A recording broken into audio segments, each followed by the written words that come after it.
Guys, this is a W. They deleted the opening ceremony highlights due to backlash. Us and all the world marveled and followed the beast. And what do we see here? That same cloaked figure riding a white horse. The entire city of Paris seems to smell. And yeah, obviously every place is going to have their own specific kind of fragrance, but here it's just kind of bad. The third horse of the four horsemen of the apocalypse, the third seal. And it describes this very event that we're about to head into. But it's really not a pale horse. The Greek word there is chloros, which is green, the color of putrefaction, that is, the color of death. But welcome back to another creepy video. I'm JetskiChucK, and on these creepy and scary TikToks, you want to keep your head on a straight swivel. These disturbing videos might cause you to rethink everything for entertainment purposes only. Let's dive in. So it looks like Paris is in a complete power outage blackout right now going on. It is affecting the Olympics, and I wonder if it has anything to do with those ceremonies going on earlier this week. So yeah, this is going on right now. Widespread power outages tonight across several districts in the French capital of Paris. What caused the outages is still unclear, though reports are suggesting a possible cyber attack or sabotage, similar to yesterday's arson attack on the French rail network. Oh, how lovely. So I'm curious if anyone is even surprised. I mean, we all kind of knew something was going to happen during the Olympics. I kind of figured it'd be later on in the Olympics, but maybe this was a form of judgment because of the ungodly ceremony that happened earlier. But yeah, I mean, who knows what's going on? I mean, clearly this is a pretty big deal. We know things are going to escalate here, and I also think this is a distraction from what's going on in Israel with the attack that Hezbollah committed, unaliving 11 teenage boys in a soccer field. I think we are going to see more escalation over there. My eyes are also on the Paris Olympics for sure, because I feel like there's something building there. And yeah, just crazy times indeed. But praise be to God that we have the hope of eternal life in Jesus. Do not allow this information to scare you. I am just trying to keep you updated with what's going on in the world. There is no fear in Christ Jesus. We have his peace and his joy that overflows. So keep your eyes focused upon him. Stay in the word of God. I cannot stress that enough. I love you guys all so much. God bless, and remember, the just shall live by faith. Don't forget to hit that like button and drop a comment for the algorithm. Let's get into it. If you don't think symbolism is real, look at what just took place during the opening ceremonies for the Olympics. Here we saw a hidden cloaked figure riding on a horse. Behind him, what would seem totally abnormal is a pair of wings. What do we know about Lucifer and his fall? Well, he was a fallen angel, and 1/3 of the angels rebelled and fell with him. Revelation 6 mentions the four horsemen of the apocalypse. One references to a white horse as well as a pale horse. So I looked, and behold, a pale horse, and the name of him who sat on it was Death, and Hades followed with him. In Revelation 6, we're told of the beast that rides the white horse. In Revelation 13:3, it tells us, and all the world marveled and followed the beast. And what do we see here? That same cloaked figure riding a white horse. What's behind him? All the nations of the world following after him. This stuff isn't a coincidence. The imagery suggests that it's pointing exactly to the beast or the Antichrist of the book of Revelation. Are you kidding me? All the nations behind him?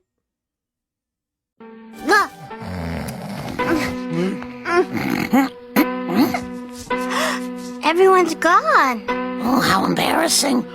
Oh, we slept right through church. Not the end of the world. I looked, and there before me was a pale horse. Its rider was named Death, and Hades was following close behind him. They were given power over 1/4 of the earth. Wild beast of the earth? Like Behemoth? Maybe on the 6th outer ring? But that's just one, isn't beasts? How many of them are there? Guys, this is a W. They deleted the opening ceremony highlights due to backlash.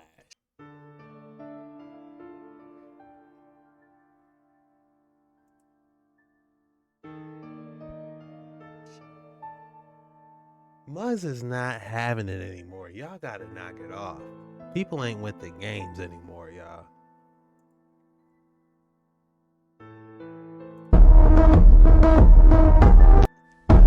They deleted their own YouTube video. Olympics deletes their video. Gone.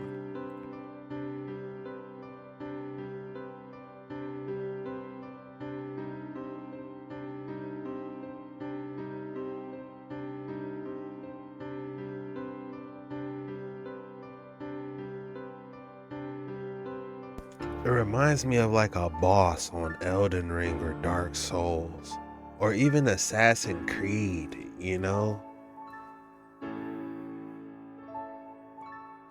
That's what I'm getting. This is footage of the power going out all over Paris just a day after the opening ceremony. Users all over social media are showing pictures of the city in darkness. Now, I'm not saying the two are correlated, but just a day before this at the opening ceremony, you had them recreating the Last Supper. You had them in red dresses, holding heads, singing to metal. You had symbolism of the white horse that I made a whole video on. You had Snoop Dogg wearing a chain with a goat head on it. Again, not saying these are correlated, but just know God is real. And I looked, and behold a pale horse, and his name that sat on him was Death, and hell followed with him. And power was given unto them over the fourth part of the earth, to kill with sword, and with hunger, and with death, and with the beasts of the earth.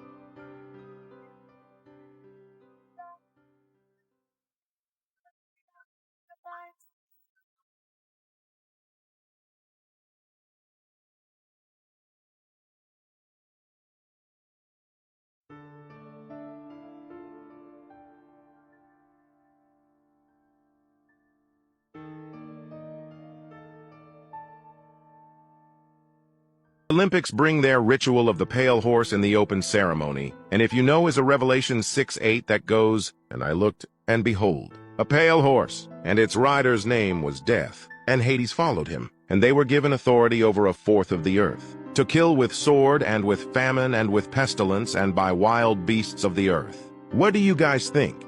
As guerras mundiais. E uma pandemia que adiou os Jogos de Dor, mas tivemos. E a Amazônia chega, trazendo a capa com os anéis olímpicos. She's flying alive in the Trocadero in the horse. The winged horse access for the moment.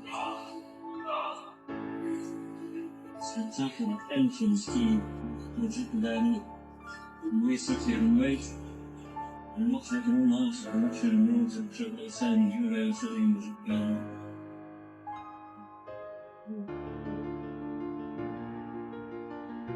Yeah, no, I got it.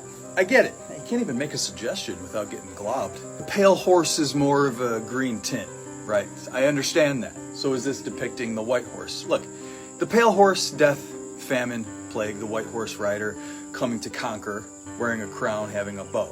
The one last night in Paris, it didn't have a crown, didn't have a bow, so I defaulted to the pale horse. It doesn't matter, all right? The bottom line, though, is whichever horse they're choosing to represent, and they most definitely are, okay? They're mocking God. They're performing a ritual. The whole night was full of them. Evil on display in your face for the whole world to see. Be careful, though, because I've seen a handful of videos now saying that the horseman of the apocalypse has now come. No, it hasn't. This is a representation, not the actual thing. The actual thing's going to be much worse. This is just a reminder that in Revelation 6:8, we meet this individual seated on, quote, a pale horse. But it's really not a pale horse. The Greek word there is chloros, which is green, the color of putrefaction, that is, the color of death. But more to the point, can you tell me who rides the green horse? This is just a reminder that in Revelation 6:8, we meet this individual seated on, quote, a pale horse. but it's really not a pale horse. The Greek word there is chloros, which is green, the color of putrefaction, that is, the color of death. But more to the point, can you tell me who rides the green horse? The green horse? Who rides the green horse? What in the world? The Four Horsemen of the Apocalypse. Part 1. The first of the four horsemen is often referred to as the rider on the white horse. This figure is typically seen as a symbol of conquest, and is sometimes also associated with Christ or the Antichrist. The rider on the white horse is often depicted wearing a crown and carrying a bow, and is seen as a powerful and imposing figure. The second of the four horsemen is the rider on the red horse. This figure is often associated with war and bloodshed, and is typically depicted holding a sword and riding a fiery red horse. The rider on the red horse is seen as a symbol of the chaos and destruction that often accompany war. Who are the four horsemen that ride out of the mist in Revelation chapter 6, each carrying a different message of apocalypse for the world? As these harbingers of the end times emerge, the first, astride a white horse, symbolizes conquest, wielding a bow and crown signifying victory. The second, on a fiery red horse, represents war, granted a great sword to strip peace from the earth. The third, on a black horse, brings famine, balancing scales to measure scarce food. The fourth, known as Death, rides a pale horse with Hades trailing behind. Together, these formidable riders depict the trials humanity must endure, serving as a solemn reminder for believers to remain steadfast in faith amidst life's adversities. The next event to happen is a world economical crisis. All the countries around the world's economies are going to tank. It will be the worst depression ever. This is why we are headed into the black horse, the third horse of the four horsemen of the apocalypse, the third seal. And it describes this very event that we're about to head into. You cannot deny it. You can feel it in the air. And with this AI bubble looming, it's just a matter of time. You must go get your food and supplies. Be prepared for what is coming your way. Not only do you need to do it for yourself, but mainly you need to do it for your family. You're always going to have people ridiculing you and making fun of you. Don't even talk to them about these events. Focus on you and your family and get prepped, get prepared.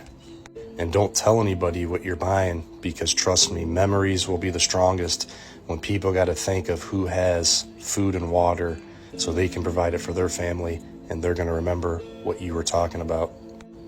Not only is this going to happen, it must happen. It's biblical. It's in Revelation. It has to happen. They have to tear down the world system, the economic system, the dollar, in order to birth in a new system. It's always like that. You have to destroy what exists in order to bring in new what you want. And we know what they want. They've been talking about it, and they plan on it, and they have a set date, and it's 2030. The white horse has already happened. The red horse has already happened.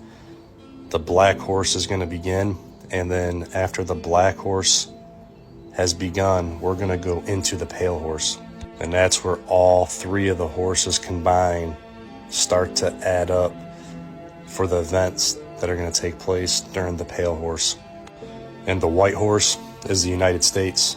It talks about a place that conquers two places. And after that conquers and continues to conquer. America had the bow from defeating the American Indians and gained the crown from defeating Britain. And from there, they went on to conquer and to conquer. The red horse, that was all the pandemic. And it wasn't about the virus, it was about what people got. And that is going to start to unleash, because it's been in people's bodies since 2020, 21, 22, and the other ones that we're getting in 23. All of that.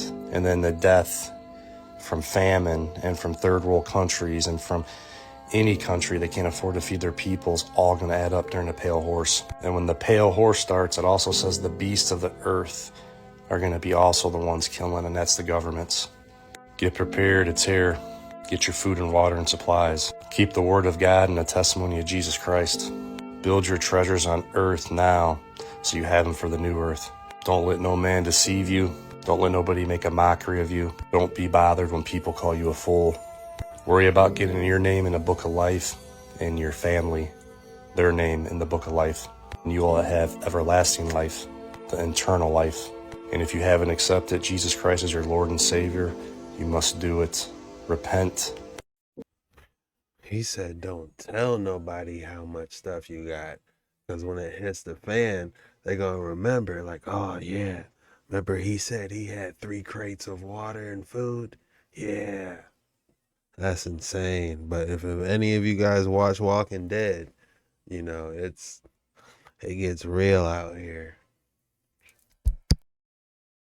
If you have a family, wouldn't you do everything you possibly can to protect them? Very least, you can just get food to keep them alive during a disaster. A lot of long-term food storage options out there. Some may be better than others.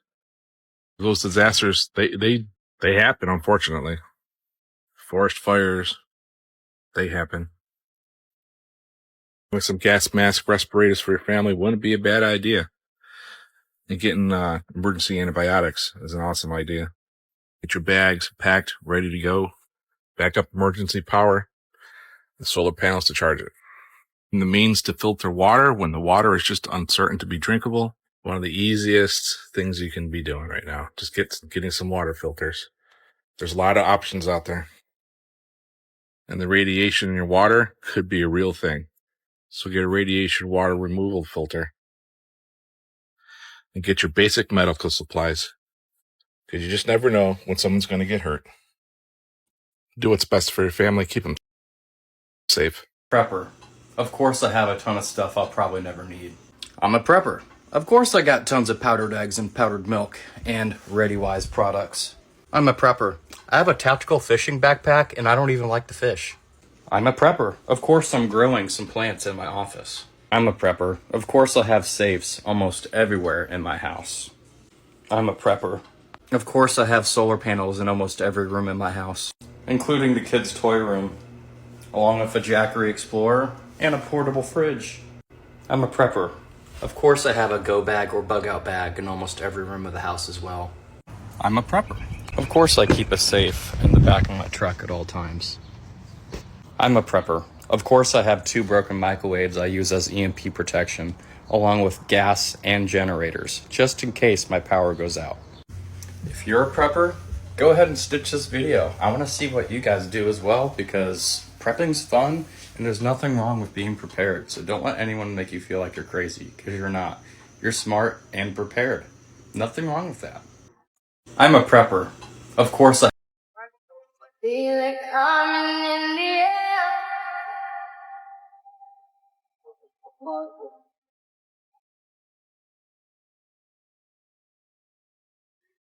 And the breeze from everywhere.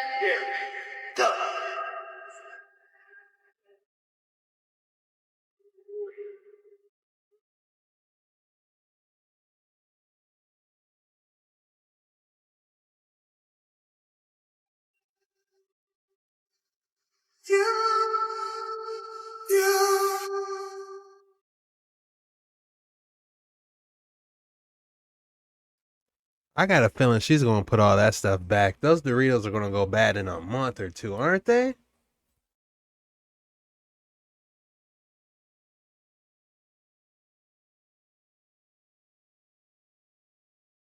You got cows? How are you going to use the nest quick?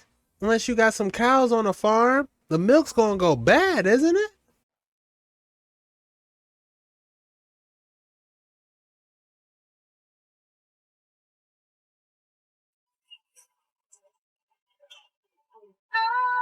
It's absolutely to watch.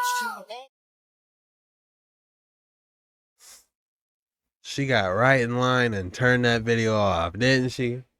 Let me guys know your thoughts in the comments below. She turned that video off, pushed that cart to the side, got her TikTok clout, and left.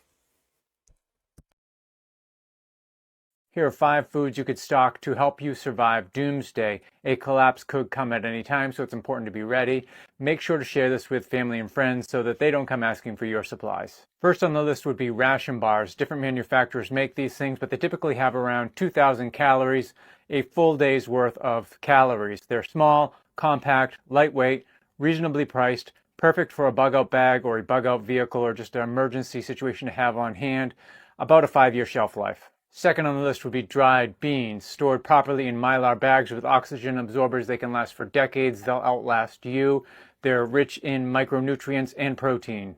Third on the list would be honey. Raw, unfiltered honey will last many years. It's a natural sweetener that you can use to add to other foods post-SHTF. It also has medicinal qualities. It's rich in antioxidants and it's a digestive aid. Fourth on the list would be rice, white rice in particular. Brown rice still has a bran layer around it, which has oils in it, which can degrade the rice over time. White rice, when stored properly, like the beans that I mentioned, will last decades. Best of all, white rice and beans combined together form a complete protein, which you can typically only find in animal products. Fifth on the list would be non-fat powdered milk, which has a shelf life of around 25 years. Whole milk contains fat, which, while important, is going to dramatically reduce its shelf life. Powdered milk is easy to reconstitute and you can easily add it to other foods for additional calories. There are many other shelf-stable, long-lasting foods that you can stock. 5 is just scratching the surface. Let me know which ones you would add to your stockpile in the comments section.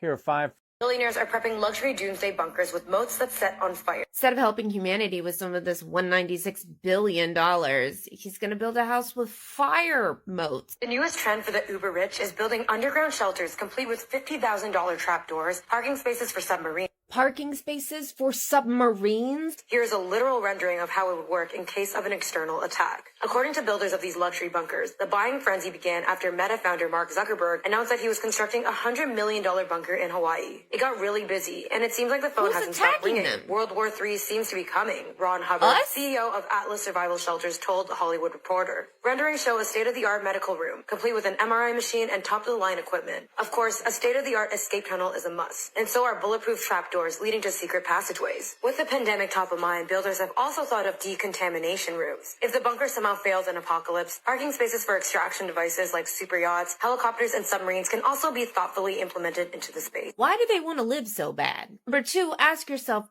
who's going to be attacking them? Really, answer that question. Who's going to be attacking them? Us. That's who they are fighting against. Us, the people that they've made their money off of. When we're all starving and dying, we're going to attack, right? That's who they're fortifying these shelters from, is us. Do you guys not realize how biblical this is? How this is literally the book of Revelation. These people are the faces from the book of Revelation. We know how this book ends, don't we? We know this isn't going to work for them. Billionaires are prepping luxury doomsday bunkers with moats that set on fire.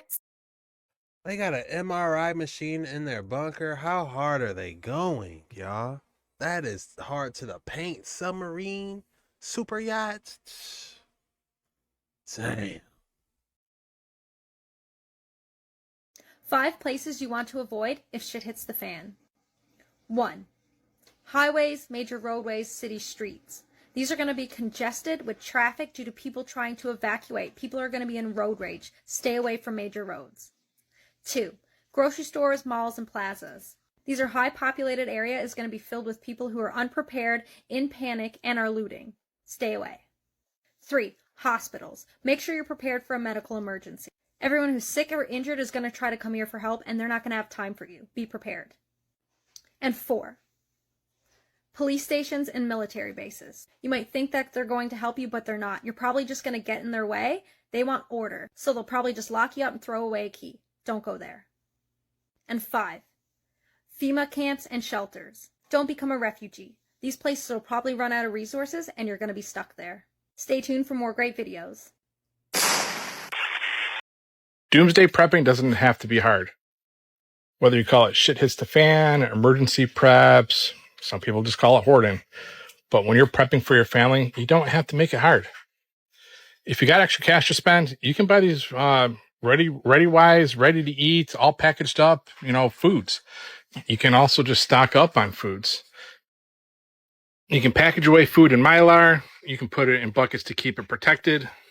I even like using these big totes you can get from like Home Depot or Sam's Club or Lowe's. You can buy bottles of water. You can get big water storage containers. Knowing how much bleach you need for what you're doing is key. Make note of it, even write it on the containers. Stocking up on meats, that's a good idea. Having ways to keep these freezers powered in case power goes out is even a better idea. Having portable solar panels you can bring out when you need them for your solar generators is awesome.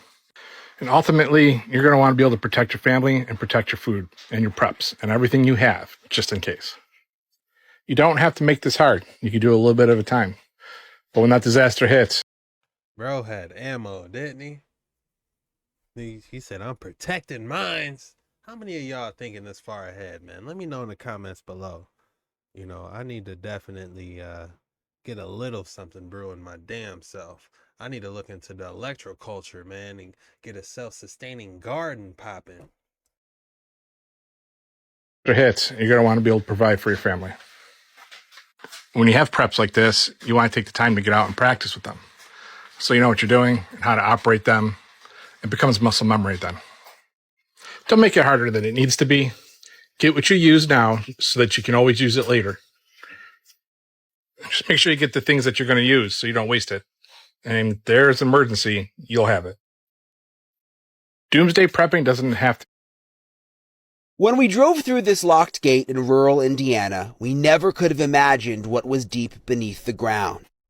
Open sesame. A massive underground bunker, big enough to comfortably sleep 80 people, with all the luxuries of home, plush sofas, a top-of-the-line kitchen, even video games. 80 people, everybody should be able to get a shower. Right now, we're looking for more mechanical skills. The luxury bunker is California businessman Robert Vecino's creation. He owns Vivos, what he calls the largest survival community on Earth. That's a functional door. And while it looks nice, it's all about survival from a natural or man-made disaster.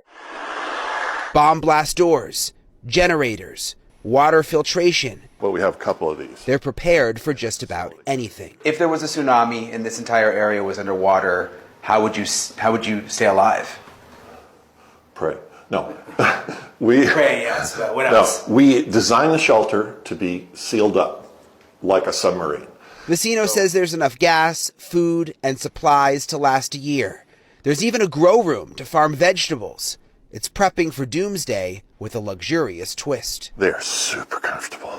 You will have your best night's sleep here. We're spending the night. I'm on the bottom bunk. My producer Allison is up on the top bunk. It's very, very quiet in here. And when you turn the light off, it's pretty much pitch black. All right, so I just woke up. It was, I guess, kind of cozy sleeping, but also a little bit like sleeping in a dungeon, I would say. I think people see Mark Zuckerberg building this bunker in Hawaii, and the government builds bunkers, and other rich people build bunkers, and they wonder, what do these people know that we don't know?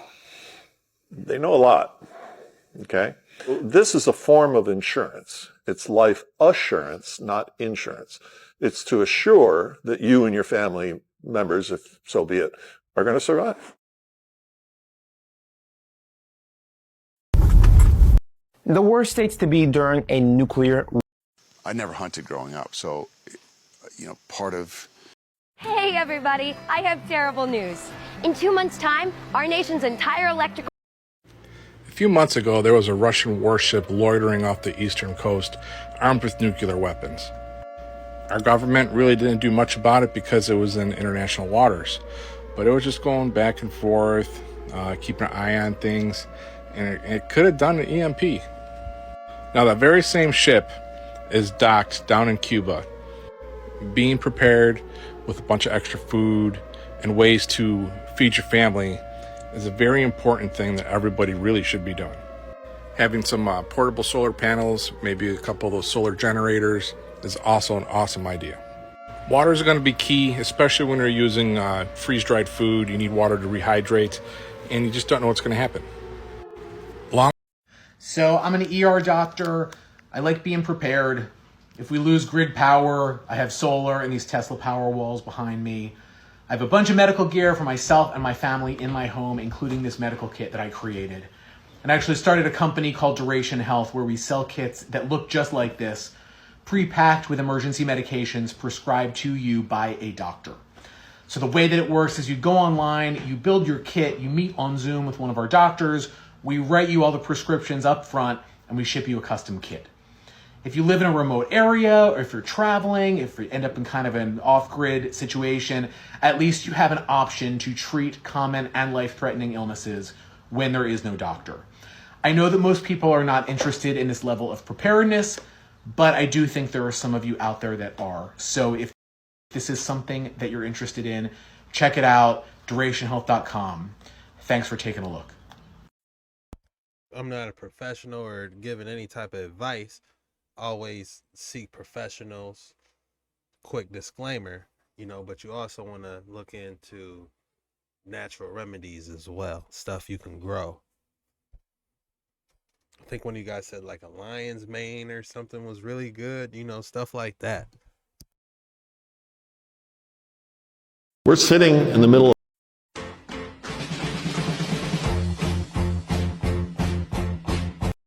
Yeah, man, a lot of people are check to check, man. I know the feeling all too well. You know what I'm saying? It's my best advice to you would, learn how to get good with gardening, like buy books or knowledge. You might not have the best materials, but you can be like, hey man, I memorized the medicinal recipes. That knowledge is valuable. That would be my best advice. But you definitely need a plan, y'all.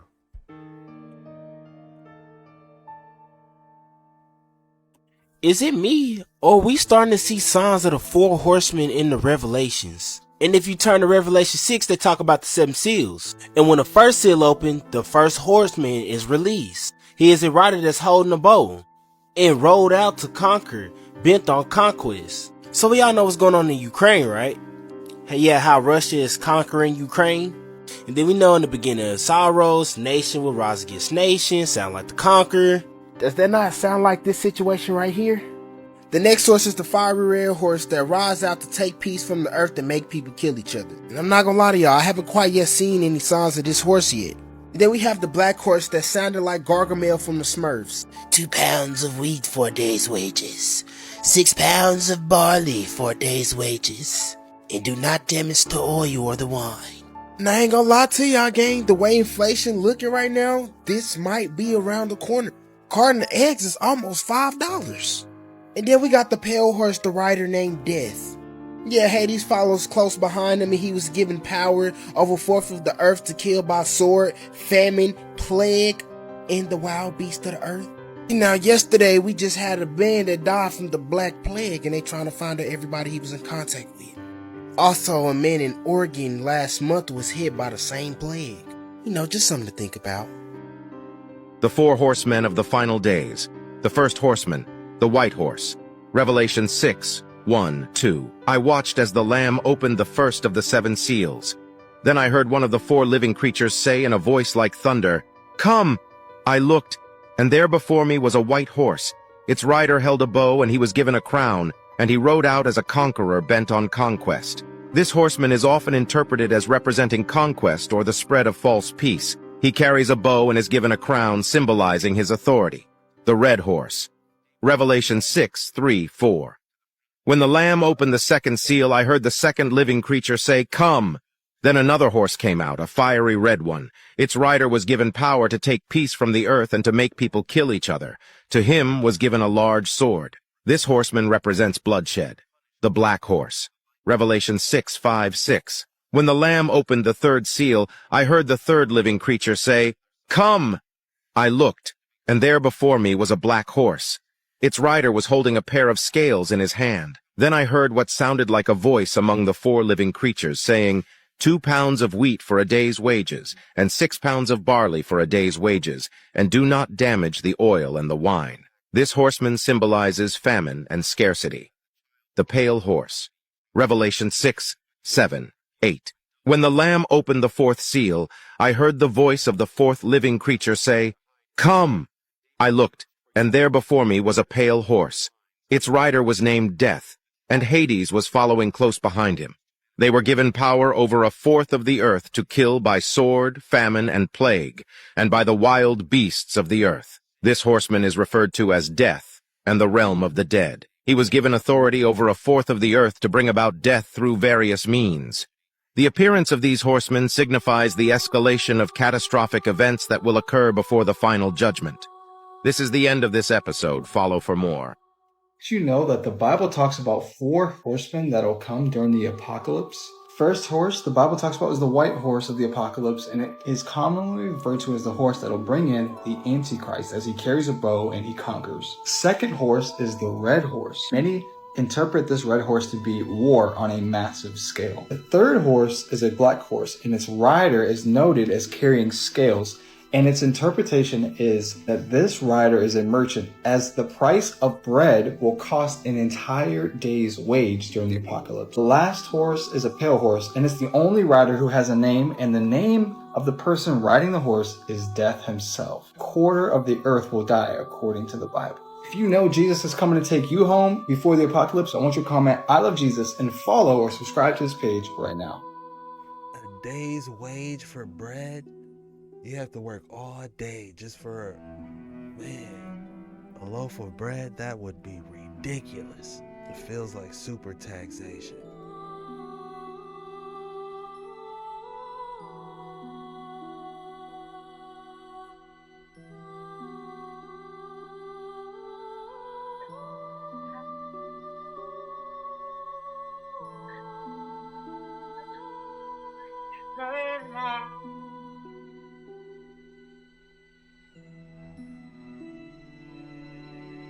The end times and also the 4 horses of the apocalypse. Watch what he says. God is not trying to confuse us, and he's not just throwing colors out there. There must be a rational justification for why he picked these 4. Take a look at your screen. What do you see? Here's the symbol, the national symbol of next door neighbor to Israel, Jordan.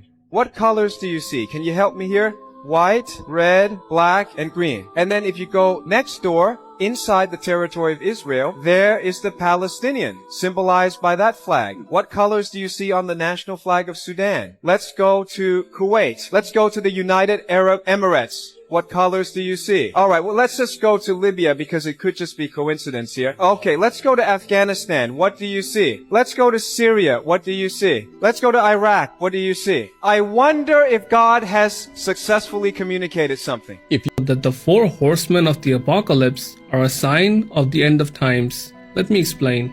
In Christianity, the 4 horsemen of the apocalypse are figures that will be released upon humanity as punishments from God when the first 4 seals of the 7 seals of God are opened.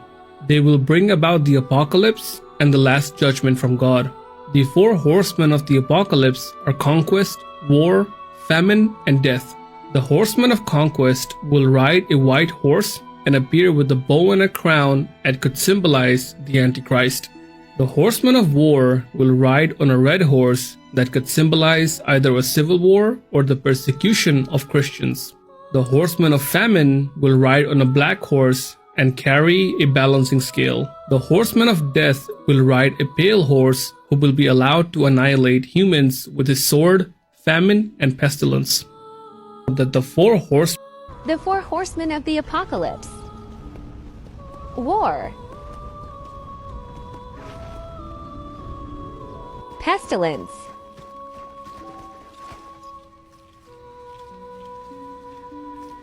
Famine. Death.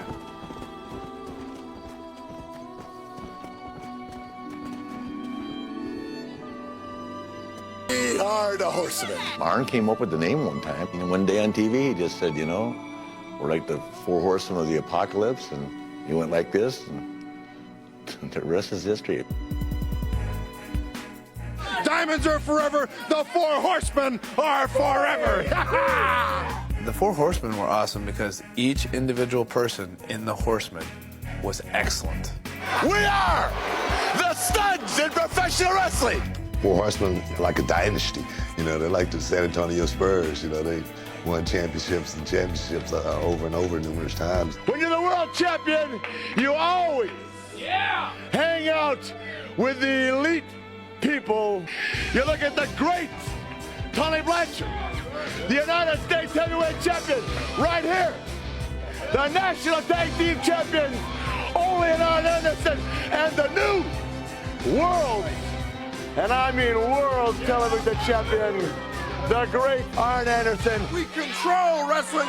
We rule the world of professional wrestling. Everyone had a championship because of J.J. Dillon. He had a lot of great men under his wing, and J.J. was, he was a craftsman. He really knew the game, and he really knew, how to take guys and take them to the top. I'll tell you what it looks like to me. It looks like the Horsemen got more hardware than true value. Well, to fit in with the Horsemen, the number one thing I'd say you have to have a strong liver. We are throwing a party. In other words, J.J. Dillon has rented the whole top of the hotel.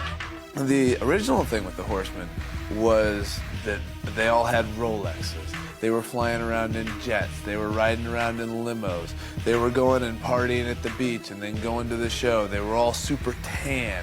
Like, they were everything that exuded wealth in the 80s.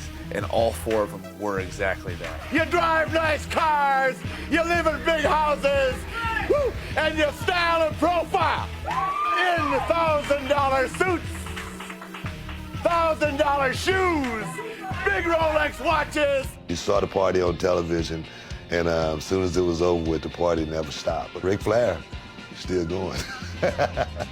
What was the lifestyle like being a part of Horsemen? Can't tell you. I'll get everybody in trouble again. If there's a woman out there, what's to find out just where she stands in the world of femininity, jump on the Horsemen. Four Horsemen were able to party and still take care of business. Horsemen were a gang. They were threatening. They were brutal. They broke Dusty Rhodes' hand. They broke his ankle. They broke Ricky Morton's nose. I apologize, y'all. They snuck that one in on us.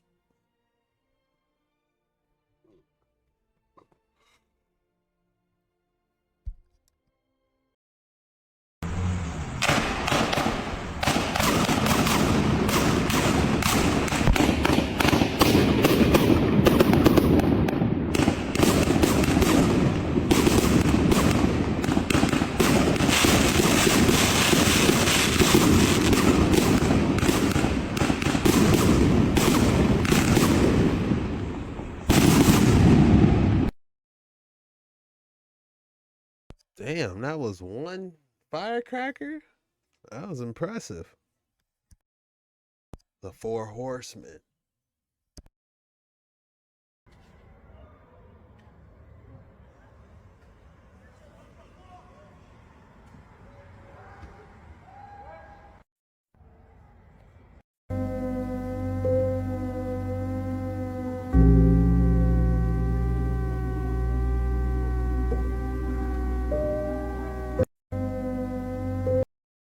So now apparently Paris is having an entire blackout now. Y'all gotta be careful, man. Y'all better put some respect on his name.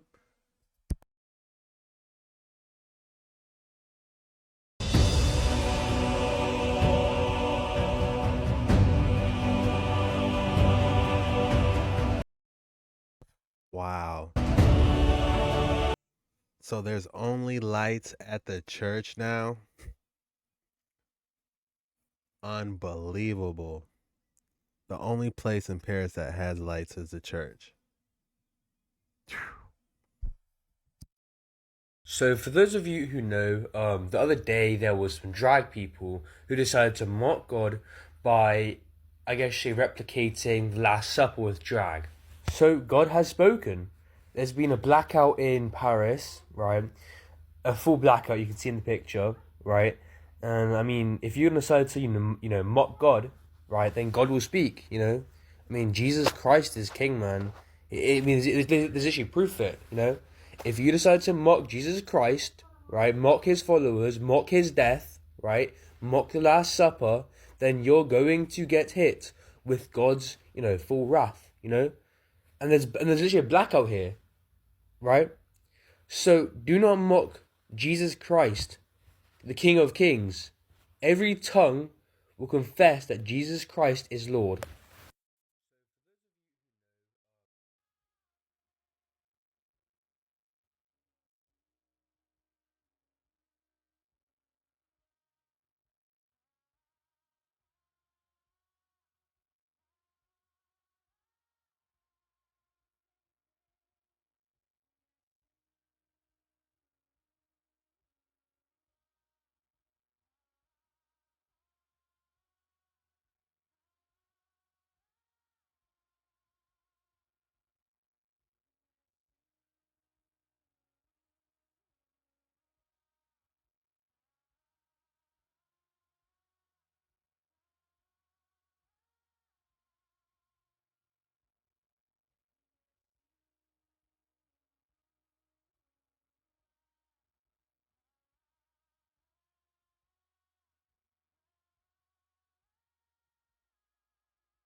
this does make me think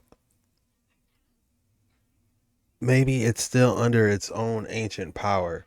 If you're familiar with Tartarian buildings and how they gather energy from the ether, that definitely has me thinking that it could be still generating. We just can't see it.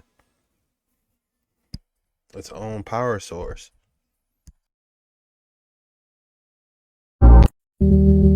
They mocked him the day before yesterday, and then last night all of Paris went into a big old blackout. Imagine that, and the only thing that was still glowing was this beautiful Roman Catholic church. God will not be mocked.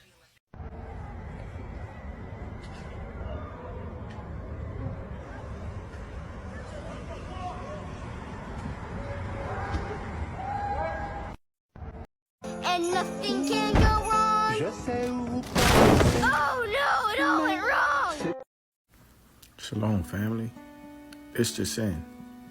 There's currently a power outage going on right now in Paris during the 2024 Olympics. I wonder why that is. Could it be the pillaging and plundering of Africa is over? Outage has been far-reaching, as we know, and Paris too has fallen victim. The timing couldn't be worse, heaping even more pressure on the Olympics host city. Major technical problems around the world, but also major headaches here in Paris for the Olympic Games. At the moment, no accreditation can be issued anywhere in Paris. So we have a situation where tens of thousands of people are arriving today wanting to get their accreditation to start off their Games experience in Paris. We're talking about people who work in logistics, transportation, people behind the scenes, media like ourselves. I spoke to one man this morning who is an on-call medic for the Games, a doctor here in Paris, and he lined up for a couple of hours and then needed to depart to go and look after his patients. He was frustrated because it means he can't get into venues for the days to come. And at one point, security told us that we needed to go home and come back tomorrow. Such is the problem. And an argument, a very heated verbal argument, broke out between a Frenchman, between security and between some Olympics officials. My French is a bit rusty, but as I understand it, the Frenchman was saying, I'm only here in Paris today. This is my only opportunity to get my accreditation, to go on and do my job. So look, lots of anger, lots of confusion right around the board, as there is everywhere else in the world right now. Alison Petrowski reporting there from Paris. This question is for Patty. Patty, how you doing? I heard y'all in the dark. I heard y'all ain't doing so well. In fact, I saw y'all try to make fun of my Lord and Savior Jesus and his 12 disciples, and the next day y'all are lights out, blackout, no light for you. Why don't you ask your little deities to come save you? Because, yeah, I saw y'all had little, deities. Y'all are a Western European nation. Why y'all got Egyptian deities as part of the stuff? Y'all trying to say Dionysus. The table was for Dionysus. Why don't y'all ask y'all deity Dionysus to come give you guys some light? Where Dionysus now? Where he at?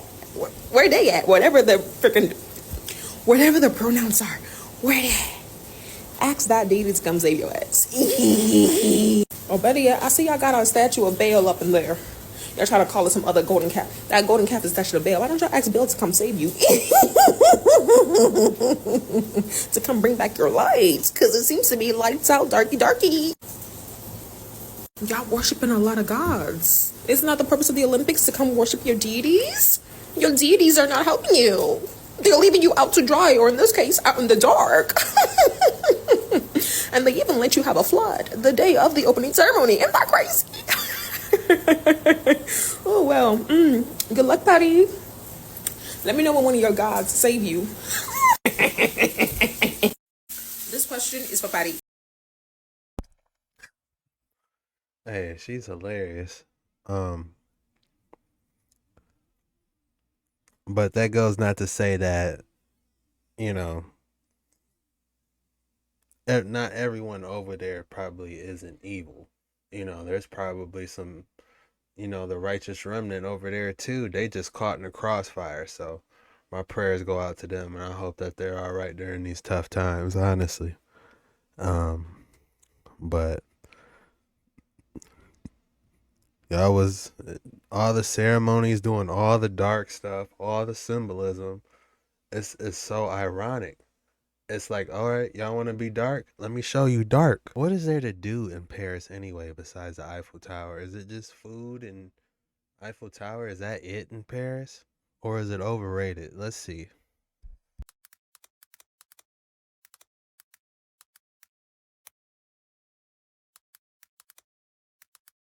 You know that there's actually a good reason why the city of Paris always smells like pee. And although the city boasts about having more than 750 public toilets available, many of them are hidden in plain sight. Many of these toilets will also charge you an entry fee, meaning that if you don't have the money, you can't use the toilet. This is because unlike the United States, many toilets are located in public space and not located inside private businesses. This makes it extremely difficult for the people of Paris to find a public toilet, especially if they're drunk or if they're impatient. And as you can imagine, lines to the public restroom at popular locations are extremely long and you might not be able to hold it in to use it. And the consequences for using the toilet outside isn't as harsh as it is in the United States. For example, there's no uniform laws about peeing outside and you simply get fined less than 50 euros. In most cases, you simply get a weird look from people walking by. This means that most parts of Paris smells like pee from the alleyways to the metro. One of the chief concerns about Paris is the smell of pee, especially during the warmer months when the smell intensifies. And peeing outside in Paris is more or less a cultural issue. Many building owners in Paris came up with their own way of preventing people from peeing on their building. For example, some buildings in Paris have ironwork specifically designed to prevent people from damaging their structure.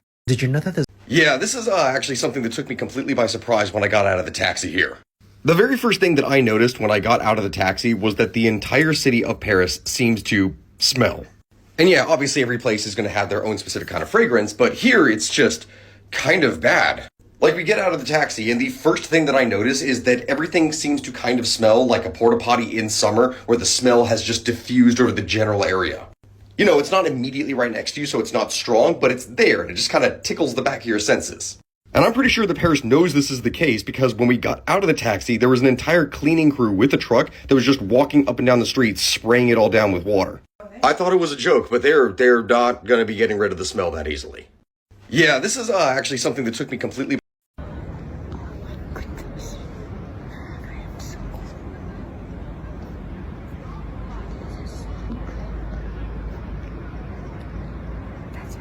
That's why Paris smells. In an open space. Are we sure we want to sit down on this bench? I can see like also. They don't even want to sit down on the bench. You know how Hades is in the Bible? No. Sometimes Hades is used as a placeholder for hell. Or what about in Revelation where it says, then death and Hades were thrown into the lake of fire? Well, because... Wait, hang on. The lake of fire clearly means hell there. So that doesn't make any sense. And they've already established that death is a living entity. So why are the four horsemen kicking it with a Greek god? Just to get this straight, they are conquest, war, famine, and death, right? Well, strictly speaking, that's just how we've interpreted them. The actual Bible passages never name them, and we've just inferred who they are. There's actually a lot of debate about that. So what does the Bible say about them? Well, the first writer says that they arrived on a white horse with a voice like thunder, and they were wearing a crown, and they set about conquering. That sounds like Zeus. Well, anyway, the second rider rode on a red horse, had a big old sword, and was granted to take peace from the earth and make men slay each other. So, Ares. I don't know. Horseman number 3 arrives on a black horse and is kind of just weighing out grains and saying how they cost more than usual. The god of inflation. Or Hermes is the god of merchants. It's probably something he would comment on. He's also a psychopomp, meaning he escorts the souls of the dead to the underworld, which makes sense why he'd arrive with this crew, and why he would precede the final rider, who arrives on an ashen horse, Death, who is then in turn followed by Hades. So Thanatos. The resemblance is undeniable, but I mean, why? Several Greek gods are even mentioned by name in the Bible, but to what end? Well, you remember my theory that Loki actually offed all the other Norse gods and rewrote history to pretend that he was the one and only god, but couldn't off Baldur because if he did, that would set off Ragnarok. I think I was wrong. I think Loki just genuinely changed history because there's nothing in the prophecies about the gods being resurrected to fight at Ragnarok. So I think Loki just did that and was like, great, I'm in charge. But you know what he didn't account for? The Greek gods. he wouldn't have even known about them. But now, he's flown too close to the sun and has attracted their attention, and they're coming to get him. And he's totally alone with no backup because he's offed everyone who could possibly help him. So he's running around saying, it's the apocalypse! The world is going to end when these people show up. So you need to band together as my army of God and help me out, otherwise everything is going to end. But really, it's just the end of him. Because now he's realized that there are other gods out there who don't need the apples of Idun for their power, and they're strong enough to take him down. So you know how Hades is in the Bible? No. Sometimes Hades is used as a placeholder for hell. Well, what about in Revelation? So who actually is Hades then in the Bible is the question. When they say that there's nothing new under the sun, they literally meant that. Did you know that there is a theory that there is a fifth horseman of the apocalypse? In the vast prophetic tapestry of the apocalypse, there are those who suggest the presence of a fifth horseman, whose arrival augurs a new dimension of terror and desolation upon the earth. Although not explicitly named in the sacred text, his presence is intuited as a dark echo of the four preceding horsemen, whose gallops herald conquest, war, famine, and death. This mysterious fifth horseman, imbued with ominous power, seems to emerge from the thickest shadows of the apocalypse, carrying with him an even more ominous portent than his predecessors. Scholars debate whether this horseman represents an embodiment of death itself, beyond the physical fatalities unleashed by the previous four horsemen, or whether it symbolizes a new cycle of suffering and despair for humanity. The presence of the fifth horseman evokes a sense of deep fear, as if the boundaries of calamity have been crossed. Some theologians interpret it as the advent of relentless persecution against believers, a time of unfathomable tribulation where faith is tested to its most solid foundations. Others, darker still, envision in its coming the onset of a final divine judgment on humanity, marking the climax of God's wrath. Amidst this dark curtain of prophecy, the fifth horseman stands as a symbol of unfathomable terror, reminding us of the fragility of human life and the inexorable march of time towards an unknown destiny. Its presence in the apocalypse invites us to reflect on the consequences of our actions and to prepare ourselves spiritually to face the challenges that may arise in the last days.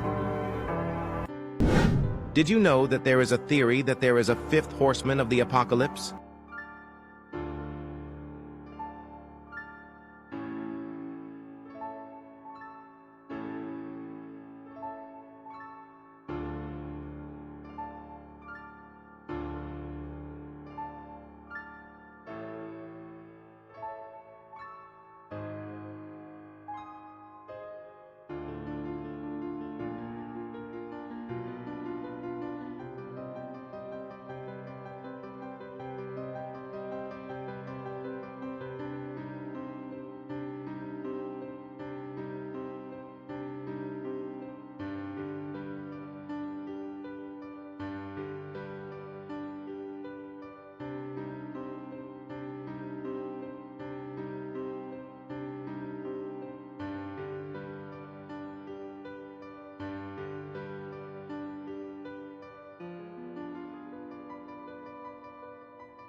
really like that, y'all.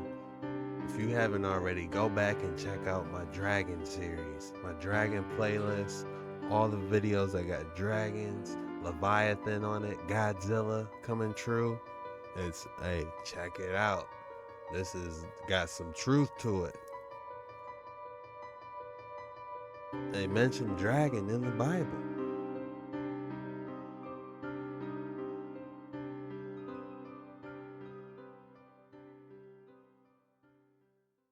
The streets of Paris are overflowing with garbage, and the city literally stinks. More than 6,600 tons of trash have piled up after rubbish collectors in the French capital went on strike on March 6 to protest the government's unpopular retirement reforms. Unsurprisingly, the shoulder-high piles of rubbish smell terrible. People are also growing increasingly concerned about millions of rats feasting on overflowing bins. The sanitation workers joined nationwide action against a contentious bill that would raise the retirement age from 62 to 64 and increase contributions for a full pension. They're also demanding higher wages. Half of Paris's districts have been affected by the strike, and 3 waste treatment sites have been blockaded. In addition to garbage collectors, underground sewer workers and street cleaners have also staged walkouts.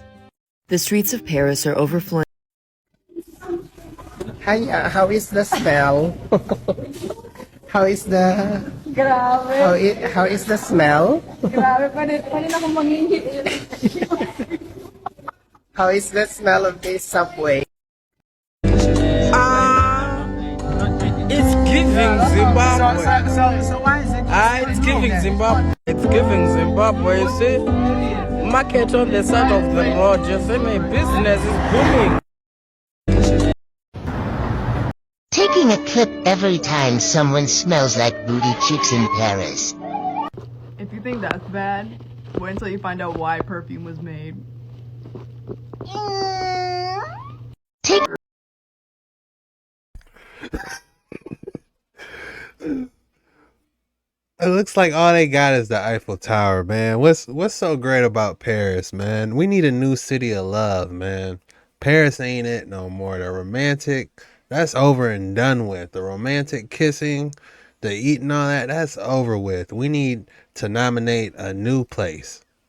What would you guys nominate as the new city of love? Because this is over with.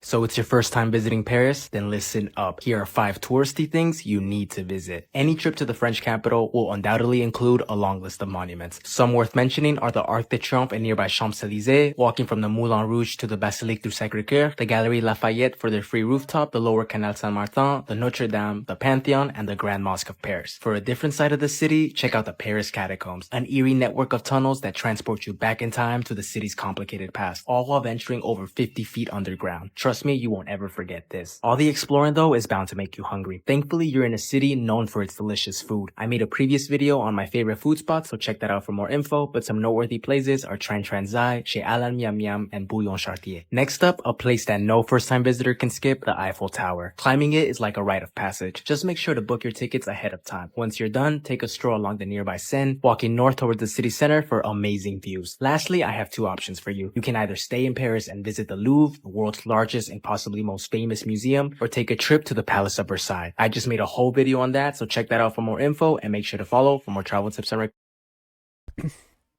Okay, that seemed like the stuff to do. Notre Dame, like the show from Notre Dame's Palace, like right here. They definitely didn't build this. This is interesting. They definitely have some interesting structures in Paris. Like this arc. We could dive off in that arc for a while. Might need to do it. I'll go live and dive in that. I'm gonna save this video.